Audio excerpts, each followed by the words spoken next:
Sefil çıktın karşıma, ben bu hissi soyutmuştum. Sen od vurdun sönen şama. Ayrılık dedi son sözün, kavuşmağa can atmadın. Kavuşturdu yollar bizi, ben ömrüne kayıtmadım. Seven seven çün ağlayar, yüreklere hüzün çöker.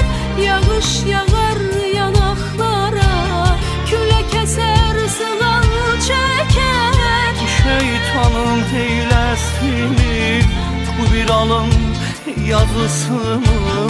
Bu Allah'ın hediyesi, bu Allah'ın cezası mı? Öten günlere baktım, nağıl imiş o baktım. Uşak kimi darıktım, sene bağlandım yine. Bu intizar sürerken, zaman doldu çok erken. Unutmak isteyirken, sana bağlandım yine.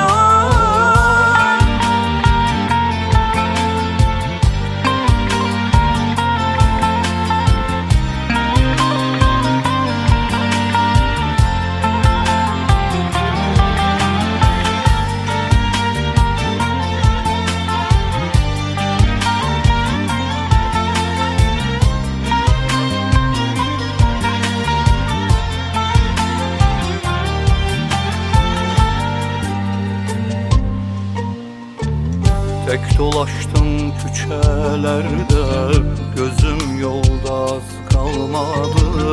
Daha sana bu yerlerde okşamayan kız kalmadı. Ele bildim bundan bele, yüzünü görmerem daha. Gel berk berk tutak el ele, seni itirmerem daha. Seven seven çün ağlayar, yüreklere hüzün çeker. Yağış yağar yanaklara, küle eser sığal çeker. Bu şeytanın hilesi mi? Bu bir alın yazısı mı? Bu Allah'ın hediyesi, bu Allah'ın cezası mı? Öten günlere baktım, nağıl imiş o baktım.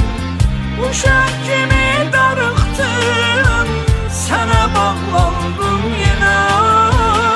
Bu intizar sürerken, zaman doldu çok erken. Unutmak isteyirken, sana bağlandım yine.